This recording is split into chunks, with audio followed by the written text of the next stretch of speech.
Happy Victory Monday, everybody. I'm Harrison Graham. This is Chicago Bears Now. I want to dive into Ben Johnson and how his imagination was on full display once again against the Minnesota Vikings. Also, some good news toward the end of the video when it comes to the Bears for a future opponent. We'll explain, and obviously what's going on with Aaron Rodgers. We'll dive into that as well. But some news coming in right before we film this segment here on our live Monday show. Tom Pelissero breaking Bears fans' hearts. Jake Moody signed off of the Bears practice squad by the Washington Commanders after they cut Matt Gay earlier today. Some quick thoughts on this, and then we'll move to the next topic. Look, am I bummed out? Yes. Not really necessarily for this year. I think the Bears had kind of showed their hand that they trust Cairo Santos. For this year, he's their guy.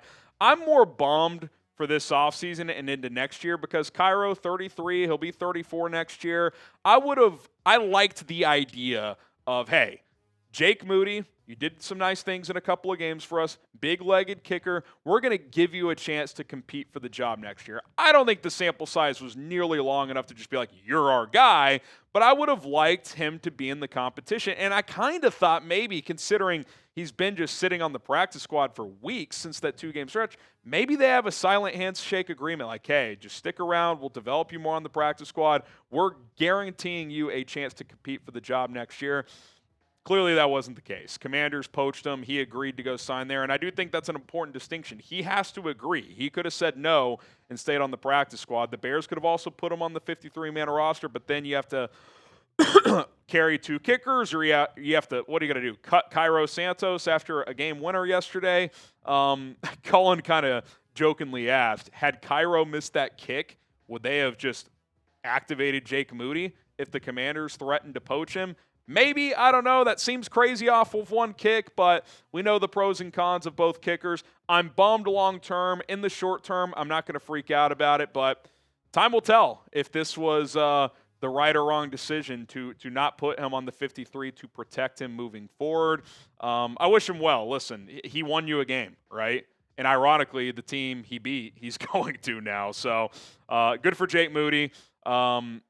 I would love a world if in the offseason the Bears brought him back to compete with Cairo Santos, but if he does well with the Commanders, they'll probably keep him. So that is that. Okay, let's talk a little Ben Johnson, as some data shows that he pulled out all the stops to try and counter Brian Flores' defense, which, if you missed that data, Flores blitzed 78% of the time on Caleb Williams dropbacks, and Caleb actually did well against the blitz. He was better against pressure than not in that game on Sunday. But Zach Pearson tweeted this out. This is from NFL Pro. He said the Bears deployed 8 different personnel groupings in their win over the Vikings, using 11 personnel, 3 receivers, 1 tight end, and 1 running back on just 27.4% of their offensive plays. The Bears aligned the quarterback under center at the highest rate, 72.1%, of any offense this season, and aligned in condensed formations at the second highest rate, 74% in the NFL this season. Condensed formations is just like you don't have your receivers split out wide. They're tight, close to the tackles, the tight ends, etc. I think what stands out to me in this stat is Caleb Williams' development as an under-center quarterback. Dan Orlovsky just tweeted out a stat that Caleb Williams is either 3rd or 4th in QBR from under center this year among all NFL quarterbacks, and he's 4th in, under center passing yards. That is big-time development. This guy never played under center in college at USC. Last year, they did not put him under center hardly at all. I would argue his most comfortable passing plays from a play-to-play standpoint this year have been the under center play action game.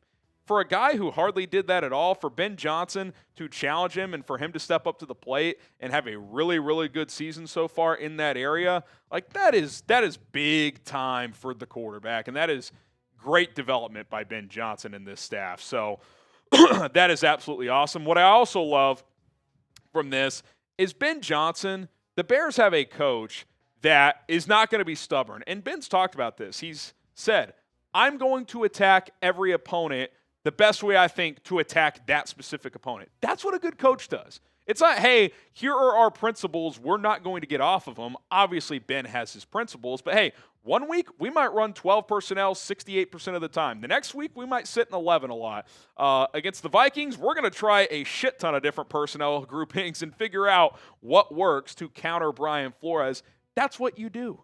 You don't just say, this is what we run, stop it. The other teams get paid too.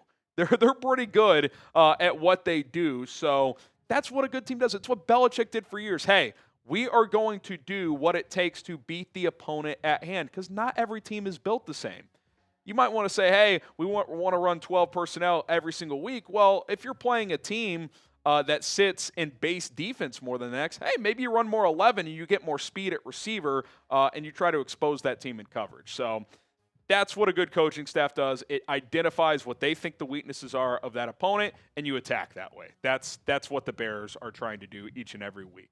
Another big change that Ben Johnson and staff made this week is Luther Burden took over for Olamide Zaccheaus. He played 33 snaps, which is still only 49% because, again, the personnel groupings, a lot of 12 personnel yesterday.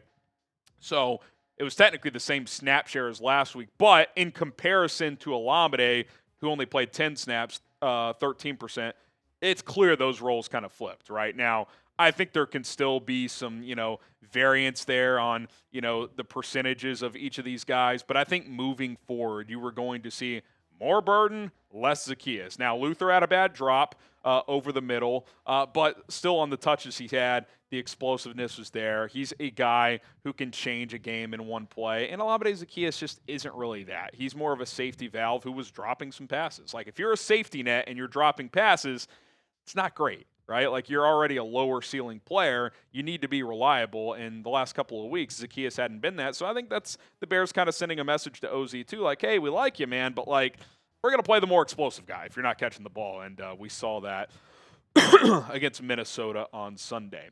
I just think moving forward, like, these two guys, they got to get more targets.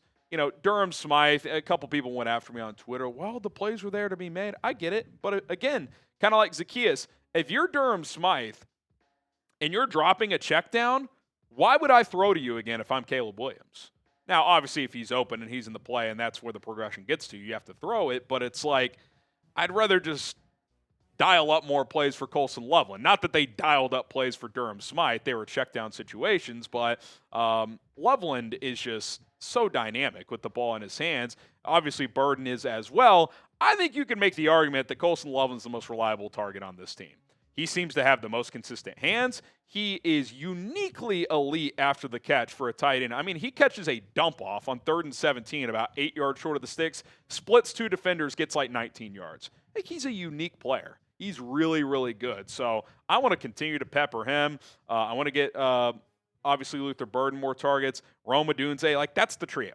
Moving forward, long-term, Rome, Colson, Burden, whatever the order is, that's got to be your three-headed monster moving forward. Obviously, DJ's on the team right now. You still want to get him touches. Cole Kmet had a nice game. All these guys can have roles, but I think, like, long-term, the hierarchy, like, that's your three guys. I think that's pretty clear moving forward.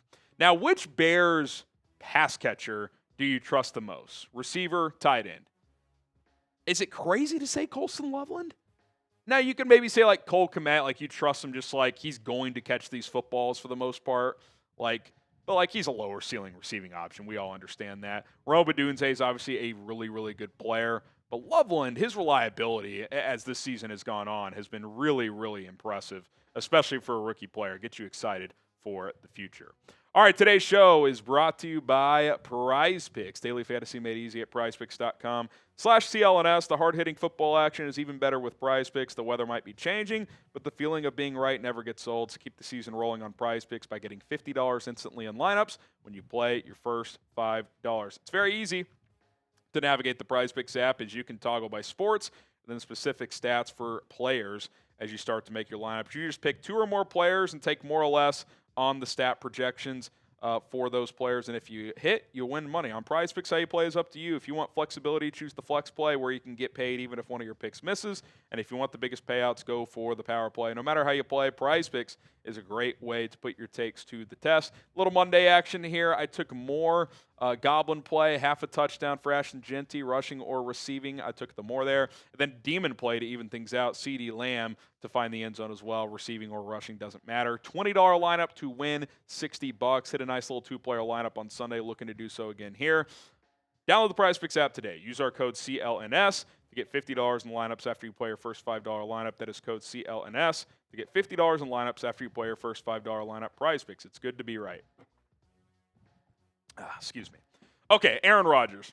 As of filming this, there's not really much new than what we reported last night from Schefter, Pelissero. Schefter, if you missed it, said he's got a slight break in his non-throwing hand, and that the initial thought was that Mason Rudolph is trending toward playing against the Bears. Tom Pelissero and Ian Rappaport kind of pushed back with their reporting, saying, well, people in Rodgers' camp are saying he'll be back soon, that he could be pushing to play this week. So I think it's very up in the air at this point in time.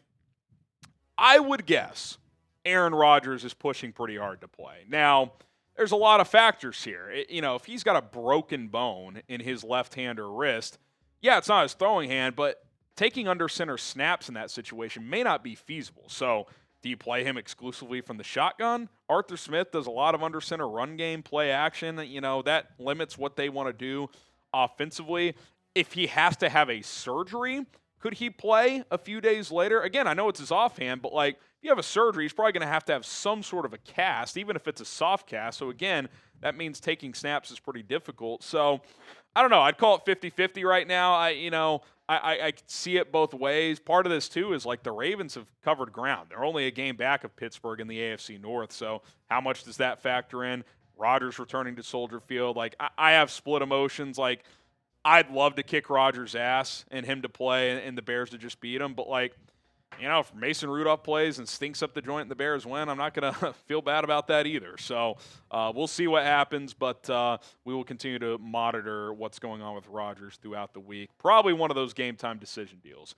All right, some more good news, by the way, as the Bears play the Eagles in 2 weeks. We don't want to look ahead too far, but when there's news that impacts a future Bears game, I think it's worth mentioning, especially a high-profile game like Chicago-Philly is, especially if the Bears win this week against Pittsburgh.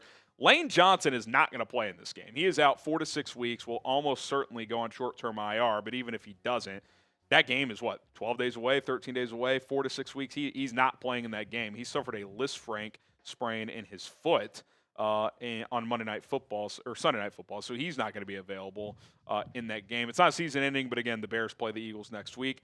That's a big deal. I mean, he is an all-pro right tackle, a big part of what they want to do. He's been in and out of the lineup with various ailments this year, and it's impacted their running game specifically, but also he's an excellent pass protector, obviously, so he's not going to play. And Cam Jurgens is kind of a toss-up. Their starting center, who has not played great this year, but is still their starting center. He's been in and out of the lineup, got banged up again last night as well. Now, we have not heard an official diagnosis or timetable for Jurgens as of filming this, so that one's a little up in the air. But let's just hypothetically say him and Lane Johnson are out. Okay, you've got Jordan Mailata and Landon Dickerson if you're Philadelphia. That left tackle, left guard combination. Sorry about the typo there, LC. Left guard there, but Brett Toth, backup. Tyler Steen's been their starter at right guard, but he's just not that good. Fred Johnson's a career swing tackle. If you're the Bears, you feel pretty decent about your chances of, finding some pressure, even though your own defensive line hasn't been great. The Eagles' offensive line just has not been as good this year, especially on the interior. And now you take your all-pro right tackle out of the mix and potentially Cam Jurgens as well. This Eagles offense already has limitations. They're not running the ball efficiently with Saquon Barkley. You've got this A.J. Brown drama going on. Jalen Hurts is doing a really good job of taking care of the football, but Philadelphia's middle of the pack in terms of explosive plays. I could see you going into that game and that just being kind of a fist fight, and you have a chance late. So, again, we're focused on Pittsburgh this week, but I do think this was worth mentioning on today's show. And it's crazy to say, if the Bears win this week, that game against Philadelphia, that becomes a winner is either in first or second in the NFC game, because you would have the head-to-head against Philadelphia if you were able to beat them. So, we're one play at a time, one game at a time. We understand that. You got to beat a good Pittsburgh team first, but that Bears-Eagles game could be massive, and the Bears could get some key guys back for that game, and Philadelphia could be without some key guys in that game. We say it all the time. When you play teams really matters, and the Bears might be playing the Eagles at the right time. Who is the best team, excuse me, got a tickle in my throat, in the NFC? If you had to say right now, I'd probably go with the Rams. I know the Eagles beat the Rams, but even in that game, the Rams missed 2 field goals in the fourth quarter to win the game. They were crushing them in the first half. They kind of just lost control of that game for a variety of reasons. But even the Rams have some flaws as well. Like, NFC kind of up for grabs right now, even though I do think LA is a notch above everyone else currently. All right, that's going to do it for Chicago Bears Now. Hit that subscribe button, turn on notifications for more Bears content. We're here every single day. Bear down.